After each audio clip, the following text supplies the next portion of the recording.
Bulletin में सबसे पहले आपको बताएं कि सुप्रीम कोर्ट ने जस्टिस काजी फायज ईसा केस की समाअत बराह रास्त नशर करने की दरखास्त मुस्तरद कर दी है। केस की समाअत बराह रास्त नशर करने की दरखास्त 6 जजेस की अक्सरियती राय ने मुस्तरद की है। केस की समाअत बराह रास्त नशर करने की 4 जजेस ने हिमायत की। सुप्रीम कोर्ट ने जस्टिस काजी फायज ईसा केस की समाअत बराह रास्त नशर करने की दरखास्त को मुस्तरद कर दिया है। मजीद डिटेल्स हासिल करते हैं नुमाइंदा जियो न्यूज़ मरियम नवाज से। मरियम, अपडेट कीजिएगा। जी बिल्कुल, जस्टिस काजी फायज ईसा ने अपने केस की बराह रास्त नशरियात जो है वो दिखाने की दरख्वास्त की थी, जिस पर काफ़ी दिन तक समाअत होती रही और आज सुप्रीम कोर्ट ने फैसला दिया है कि जस्टिस काजी फायज ईसा केस की बराह रास्त नशर करने की दरख्वास्त है वो खारिज की जाती है।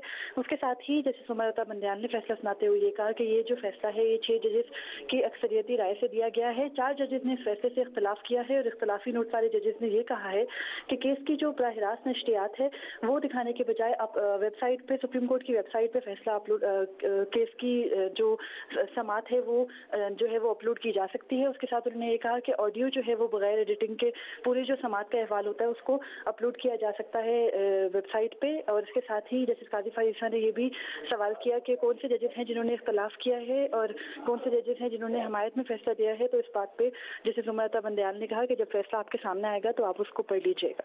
जी, बहुत बहुत शुक्रिया मरियम नवाज हमें आगाह करने के लिए।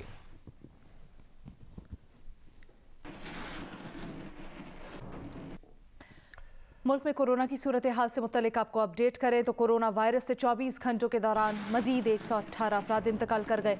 रवां बरस एक रोज़ के दौरान कोरोना से अमवात की ये सबसे बड़ी तादाद है। NCOC का बताना है कि 12 अप्रैल को कोरोना के 50,520 टेस्ट हुए, 4,318 नए मरीज सामने आए। कोरोना के मुस्बत केसेस की शरह 8.5% रही। इस वक्त कोरोना के 76,000 केसेस फ़आल हैं। कोरोना वबा के बायस पंजाब और सूबा खैबर पख्तूनख्वा के अस्पतालों में शदीद दबाव है।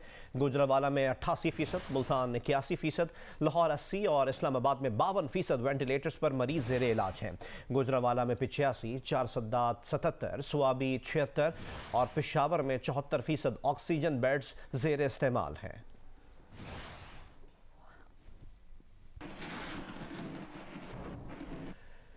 मजीद आपको बताएं कि हैदराबाद में निजी यूनिवर्सिटी की 20 तालिबात में कोरोना की तस्दीक हो गई है। तमाम तालिबात को हॉस्टल क्वारंटीन कर दिया गया है। मजीद तफसीलात जानते हैं अपने नुमाइंदे हामिद शेख से। हामिद, क्या तफसीलात है आपके पास? जी बिल्कुल, ये हैदराबाद के करीब निजी यूनिवर्सिटी है, इसरा यूनिवर्सिटी का नाम है। इस यूनिवर्सिटी के अंदर गुज़िश्ता रोज तकरीबन 100 से जायद यहाँ पर जो ज़ेर तालीम तलबा तालबात उनका टेस्ट किया गया था। उस टेस्ट में तकरीबन 20 तालबात को जो कोरोना का टेस्ट मस्बत यहाँ पर, जिसके बाद डिप्टी कमिश्नर हैदराबाद फवाद सुमलो का ये कहना था कि इंतजामिया को सख्ती से कह दिया गया है कि कोरोना SOP की जो है वो अमलजामा किसी तरीके से मजबूत। गुज़िश्ता 24 घंटों हैदराबाद 55 नए केसेस सामने आए हैं, जबकि लियाकत यूनिवर्सिटी हैदराबाद का जो ICU कोविड वार्ड है वो भी मरीज से भर गया है, जिसकी वजह से बताई जा रही है कि हैदराबाद शहर के मुख्तलिफ इलाकों में जो है वो कोरोना SOP पर अमल नहीं किया जा रहा, जिसके बाद केसों में इजाफा देखने में आ रहा है। जी बहुत शुक्रिया हामिद तफसीलात के लिए।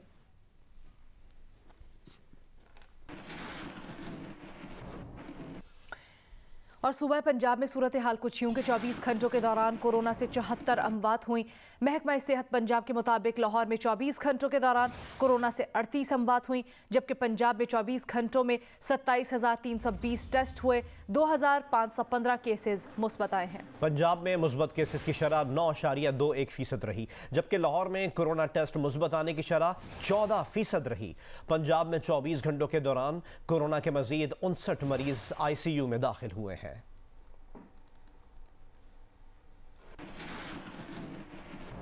सूबा पंजाब की तरह इस्लामाबाद में भी कोरोना के वार जारी हैं। इस्लामाबाद में एक दिन में मजीद 603 कोरोना के केसेस रिपोर्ट हुए हैं। DHO इस्लामाबाद ज़ईम ज़िया के मुताबिक इस्लामाबाद में कोरोना के केसेस की शरह 9.64% है। इसी तरह से गुज़श्ता 24 घंटों में नौमौलूद से 10 तक मजीद 102 बच्चों का कोरोना टेस्ट मुस्बत आया है।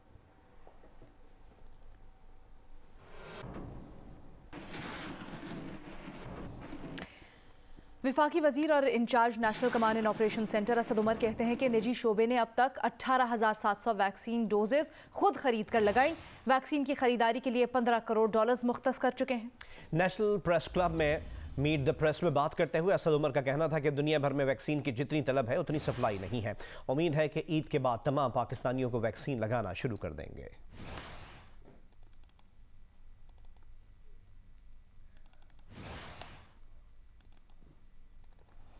वफाकी वजीर और सरबरा national command and operation centre Asad Umar का कहना है कि निजी शोबे ने अब तक 18,700 वैक्सीन डोजेस खुद खरीद कर लगाई हैं। हमारी सूरत हाल लग रही है हमें, जो हमें कमिटमेंट्स दी जा रही हैं उसके मुताबिक अगर वैक्सीन आएगी तो ईद के बाद हम इंशाल्लाह इसको खोल देंगे तमाम पाकिस्तानियों के लिए। अभी भी हमारी जो दरख्वास्त है वो ये है कि कम से कम आप अपने आप को रजिस्टर ज़रूर करा लें। रजिस्टर कराने का मतलब होगा कि जब ये जैसे जैसे आपकी उम्र की वैक्सीन आती जाएगी तो आपकी पहले बारी आएगी। इस वक्त तकरीबन पाकिस्तान में जो लोग, ये तो 6,40,000 तो हेल्थ केयर वर्कर्स हैं, उसके अलावा जो 50 साल की उम्र से ज़्यादा के लोग हैं वो 17 लाख से ज़्यादा लोग हैं जिन्होंने रजिस्ट्रेशन कराई है हमने। और ये वो आबादी है जिसकी कुल आबादी पाकिस्तान में 2,60,00,000 है। तो ज़ाहिर है एक बहुत छोटी तादाद ने अभी तक इसके अंदर से 10% भी नहीं है जिन्होंने अभी तक अपनी रजिस्ट्रेशन कराई है। और जैसा कि हम आपको बता भी रहे हैं, पंजाब में 24 घंटों के दौरान कोरोना से 74 और लाहौर में 38 अमवात हुई हैं। महकमा सेहत के हुक्काम का इससे मुतल्लिक कहना है कि पंजाब के तमाम अस्पतालों में ऑक्सीजन मौजूद है। ऑक्सीजन की सप्लाई भी जारी है। सिर्फ गुजरात के अजीज भट्टी अस्पताल के लिए भिजवाई गई ऑक्सीजन काला शाह काकू के करीब एहतजाज में फंसी हुई है। ताहम फिल वक्त अजीज भट्टी अस्पताल में भी ऑक्सीजन मौजूद है। महकमा सेहत पंजाब के मुताबिक गुज़िश्ता 24 घंटों के दौरान सूबे में 27,320 टेस्ट हुए। 2,515 में मुस्बत आए। मुस्बत शरह 9.21% रही। 59 नए मरीज ICU में दाखिल हुए। 384 मरीज पंजाब के ICUs में ज़ेरे इलाज हैं। लाहौर में 8,933 टेस्ट में से 1,247 में कोरोना की तस्दीक हुई। कोरोना मुस्बत की शरह 14% रही। 36 नए मरीज ICU में दाखिल हुए। 236 मरीज लाहौर के अस्पतालों में ज़ेरे इलाज हैं। चिल्ड्रन अस्पताल में 7 बच्चे ज़ेरे इलाज हैं। एक बच्चा जाँ बहक भी हुआ है। लाहौर समेत दीगर अजला के अस्पतालों के लिए ऑक्सीजन की सप्लाई मौजूद है।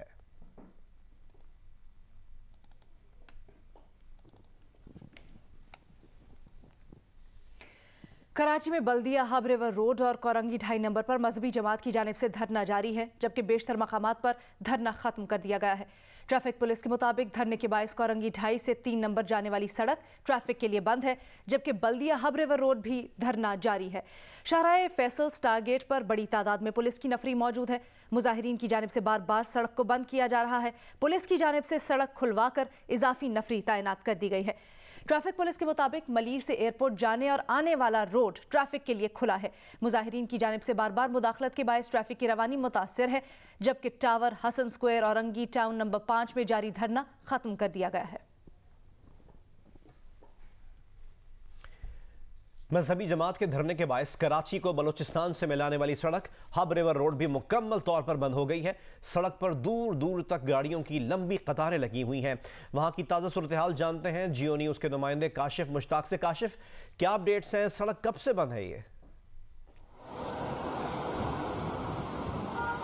जी देखिए, यहाँ जो लोग मौजूद हैं, हमने उनसे बात की है तो उनकी जानिब से हमें बताया जा रहा है कि कई घंटे हो गए हैं वो इस ट्रैफिक जैम में फंसी हुई हैं, क्योंकि ये वो रोड है जो कराची से हब की जानिब जाता है। तो इस रोड पर काफ़ी ज़्यादा हैवी ट्रैफिक भी होती है।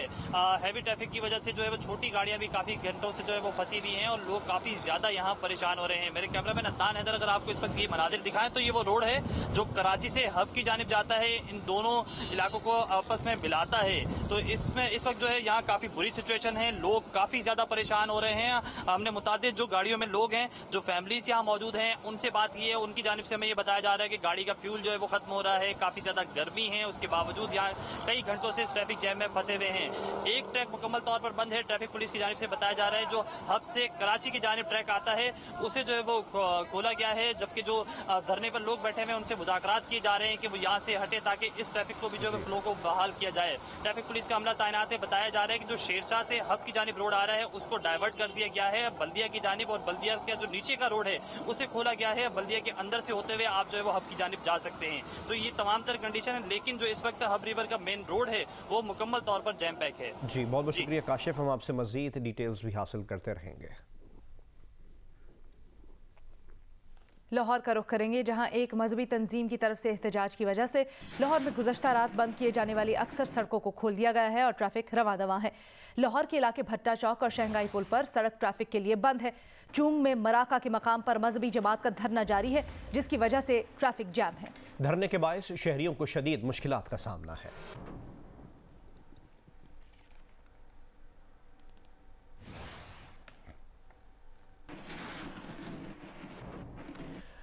इस्लामाबाद में फैजाबाद इंटरचेंज पर रेंजर्स, एफसी और पुलिस की भारी नफरी तैनात कर दी गई है।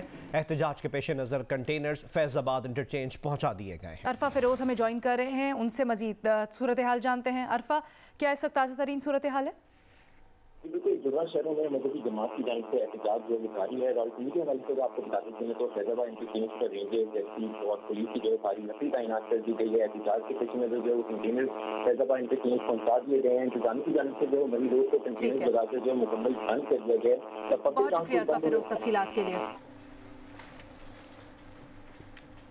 इस्लामाबाद में फैजाबाद इंटरचेंज पर रेंजर्स, एफसी और पुलिस की भारी नफरी तैनात कर दी गई है। एहतजाज के पेश नज़र कंटेनर्स फैजाबाद इंटरचेंज पहुंचा दिए गए हैं। इंतजामिया ने मरी रोड को कंटेनर्स लगाकर मुकम्मल बंद कर दिया है।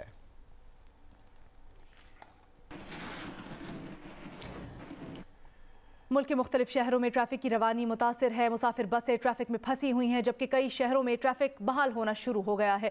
सिंध बलोचिस्तान को मिलाने वाली सनती शहर हब के बाप बलोचिस्तान पर मजहबी जमात का एहतजाज अभी भी जारी है। शहर में हैवी ट्रैफिक मामूल से कम है और ट्रैफिक को मुतबादिल रास्ता हब बाईपास से गुजारा जा रहा है। रमज़ानुल मुबारक के चांद से मुतालिक महकमे मौसमियात का कहना है कि माह सयाम का चांद गुज़िश्ता सुबह 7:32 पर पैदा हो चुका है। आज गुरूब आफ्ताब के वक्त चांद की उम्र 35 घंटे से जायद होगी। महकमा मौसमियात का कहना है कि आज शाम चांद नजर आने के वाज़े इम्कानात हैं। आज शाम बेशतर इलाकों में मतला साफ या जुज़वी अबर आलूद रहने का इम्कान है। आज की शाम गुरूब आफ्ताब और गुरूब कमर का फ़र्क 71 घंटे का होगा।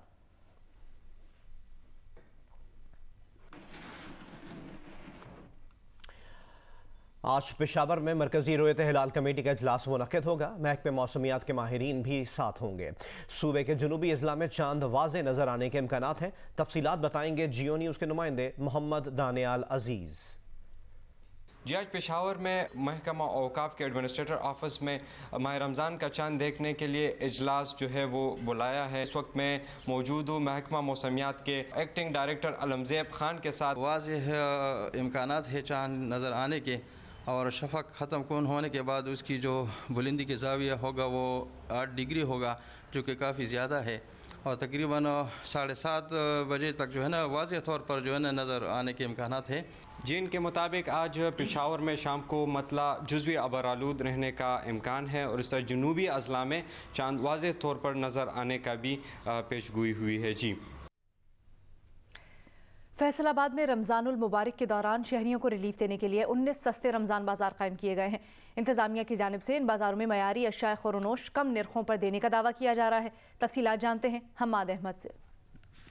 जी, रमज़ानुल मुबारक में फैसलाबाद के शहरियों को रिलीफ देने के लिए ज़िला बार में 19 सस्ते रमज़ान बाज़ार कायम किए गए हैं और इस वक्त मैं रियाज शाह चौक रमज़ान बाज़ार में मौजूद हूँ। रमज़ान बाज़ारों में चीनी फ़ी किलोग्राम 65 रुपये में फ़रोख्त की जा रही है और 1 किलो हर जो सारिफ है उसको दी जा रही है, जबकि जो आटे का थैला है वो 10 किलोग्राम का 375 रुपये में दिया जा रहा है। बाकी अशिया जो है सब्जियाँ, फल और करियाने की आइटम भी यहाँ पर मौजूद हैं और मार्केट से वो 4 से 5 रुपए के फ़र्क के साथ दी जा रही हैं। चीनी खरीदने के लिए लोगों की यहाँ पर कितारें लगी हुई हैं। ख़वातीन और मर्द दोनों कितारों में लगकर चीनी खरीद रहे हैं।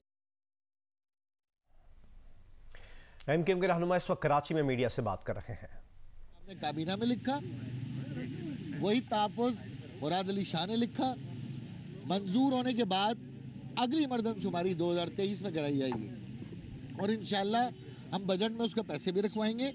ये तारीखी कामयाबी है एमकेएम की, वरना तो 1958 के साथ कराची के साथ आबादी कम रही है और भुट्टो साहब के दौर में तो बाकायदा हुक्म दिया गया है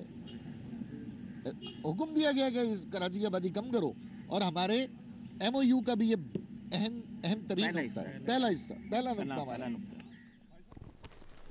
एमकेएम के रहनुमा कराची में मीडिया से गुफ्तगू कर रहे हैं।